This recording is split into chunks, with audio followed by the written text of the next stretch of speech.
Hello everyone. কালকে পুচকুকে দেখে ডেকে আসার পর আজ কিন্তু সকাল থেকে একবারও আমাদের হসপিটাল যাওয়া হয়নি আর পুচকুকে দেখাও হয়নি।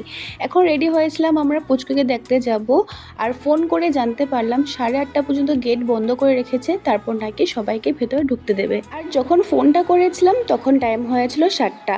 এত সময় বাড়িতে বসে থেকে কি করব, তাই ডিসাইড করলাম একটু বাজার যাওয়া যেতেই পারে, পুচকুর জন্য টুকটাক কিছু আমরা কিনে নেব।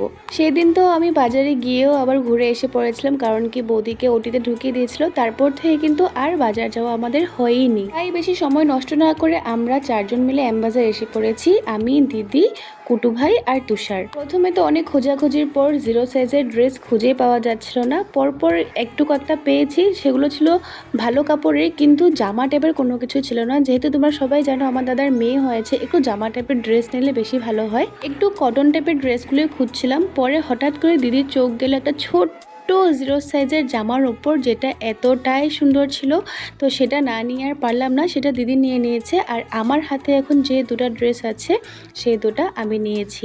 পরে ঘুরতে ঘুরতে দুটো জামা খুব পছন্দ হয়েছিল, কিন্তু সাইজ অনেক বড়, মানে আমাদের পুচকু তুলনায় খুব বড়। এটা 0 সাইজের ছিল না, 3 মান্থসের বাচ্চার জন্য পুরোপুরি পারফেক্ট, যার জন্য আমি আর সেটা নিলাম না। বাচ্চাদেরকে একটু সাইজের জামা কাপড় পরালে বেশি ভালো লাগে, তাই ভাবলাম এই বড় ড্রেসগুলো না হয় পরে কোনো সময় ওর জন্য কিনে নেব। এগুলো করতে করতে 8:30 বেজে গেছে, তাই বেশি সময় সেখানে না দাঁড়িয়ে আমরা পুচকুকে দেখার জন্য ধমাধম হসপিটালে চলে গেছি। গিয়ে দেখলাম আমাদের ছোট্ট সোনামা ওর মার সাথে ঘুমিয়ে আছে, তাই আর ডিস্টার্ব করিনি, ঘরে চলে আসলাম। জানো তো আজকে একটু কোলেও নিতে পারিনি।